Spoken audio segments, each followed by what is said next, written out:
Selamat mendengarkan podcast ini. Shalom. Kebenaran hari ini 4 November 2022 dengan tema yang terpenting. Bapak Ibu Saudara yang dikasihi oleh Tuhan, suatu hari nanti banyak orang sangat menyesal.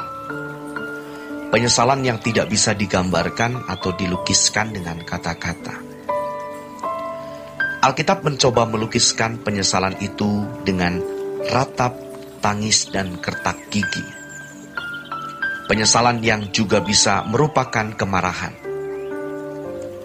Sulit untuk ditafsirkan bahwa marah ini ditujukan kepada Tuhan, tetapi kemungkinan marah kepada diri sendiri. Mengapa? Karena ketika manusia melihat realitas kekekalan yang dahsyat, maka 70-80 tahun umur hidup manusia itu lebih kecil dari setitik air di lautan. Lebih kecil dari satu butir debu atau satu butir pasir di laut. Kekekalan itu dahsyat sekali. Itulah sebabnya Tuhan berfirman di Injil Matius pasal 16. Apa gunanya orang beroleh segenap dunia kalau jiwanya binasa? Segenap di sini bukan hanya menjadi konglomerat, bukan hanya memiliki kekayaan suatu kota atau suatu negeri. Seluruh kekayaan dunia tidak ada artinya dibanding dengan kemuliaan hidup di dalam kerajaan surga, di langit baru, bumi baru. Banyak orang yang mata hatinya tertutup atau buta terhadap realitas kekekalan. Bahkan tidak jarang pendeta yang mendengar kalimat langit baru, bumi baru menertawakannya. Tetapi tidak perlu pusing dan tidak perlu peduli dengan respons orang terhadap kita. Kita harus terus memancangkan perhatian kita pada realitas kekekalan. Jangan sampai kita menjadi salah satu orang yang terbuang dan menghadapi keadaan tragis, terpisah dari hadirat Allah selamanya dalam ratapan, tangisan, dan kertak gigi. Oleh sebab itu, kita harus terus mengingat dan memerintahkan seluruh saraf kita, sampai jiwa kita dicengkeram oleh kebenaran, bahwa hidup di bumi ini bukan satu-satunya kesempatan hidup. Jangan berpikir setelah kematian tidak ada kehidupan. Justru kehidupan yang sesungguhnya yang dirancang oleh Allah setelah manusia jatuh dalam dosa adalah kehidupan di balik kubur. Karena Allah adalah Allah yang kekal, Allah tidak merancang kematian. Allah yang kekal merancang manusia untuk terus-menerus hidup dalam persekutuan dengan Allah. Memang kita tidak bisa menghindari kematian fisik. Kehidupan di balik kubur itulah kehidupan yang dirancang Allah, di mana tidak ada kematian. Tentu tidak ada sakit penyakit, bencana, krisis, kemiskinan, dan berbagai penderitaan seperti yang dialami di bumi. Saudaraku yang terkasih, mestinya hidup kita sekarang hanya untuk persiapan bagi kehidupan yang akan datang.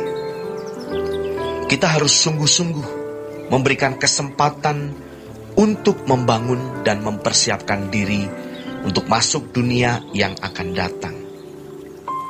Orang-orang seperti ini barulah bisa mewujudkan yang Alkitab katakan, baik kamu makan atau minum atau melakukan sesuatu yang lain, lakukan semua untuk kemuliaan Allah. Setiap kali Tuhan memberikan kita kesempatan untuk berurusan dengan Tuhan, gunakanlah kesempatan itu. Jangan seperti orang-orang yang berpikir bahwa seakan-akan kesempatan hidup hanya sekarang ini di bumi. Akhirnya, saudara akan berfilosofi atau berprinsip seperti yang dikatakan dalam 1 Korintus pasal 15 ayat yang ke-32. Marilah kita makan dan minum, sebab besok kita mati. Pada umumnya orang tidak mengatakan begitu, tetapi dari gaya hidup dan cara berpikirnya jelas menunjukkan filosofi hidup tersebut. Harus ada bagian yang cukup untuk bergaul dengan Allah lewat doa, mendengarkan khotbah. Kalau kita berkata sibuk sehingga tidak menyediakan waktu untuk Tuhan, kita akan terus terbawa dalam irama hidup yang tidak haus akan Allah. Sampai suatu saat kita tidak bisa haus lagi akan Tuhan, karena cita rasa jiwa kita hanya nikmat dengan berbagai kesibukan, kerja, dan hobi. Jadi saudaraku, jangan menunda. Setiap hari kita harus memiliki proyeksi bagaimana menggunakan dan menghargai kesempatan. Pertemuan dengan orang-orang yang membuat kita tidak kudus itu tidak perlu. Kegiatan-kegiatan hidup yang membuat kita tidak bertumbuh harus ditinggalkan. Kita tidak tahu kapan meninggal dunia, kapan kesempatan kita berakhir, dan Tuhan tidak memberitahu. Kalau seandainya Tuhan memberitahu, maka pertobatan kita tidaklah natural, tidak tulus. Pertobatan seperti ini adalah pertobatan yang tidak menyenangkan hati Allah. Berbeda kalau kita memang bertobat dengan sungguh-sungguh, karena kita mau menyenangkan hati Allah dengan kehidupan yang tidak bercacat, tidak bercela. Saudaraku yang terkasih, tidak ada yang bisa merusak hidup kita kalau hidup kita menyenangkan hati Allah. Sebab kalau kita hidup suci, hidup benar, pasti Tuhan melindungi, memberkati, dan kita tidak akan dipermalukan.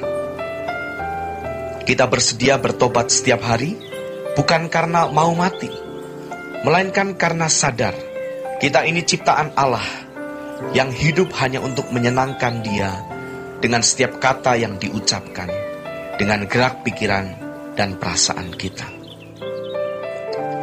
Jangan kita menganggap masalah besar atau apapun dan siapapun lebih penting dari kesucian hidup.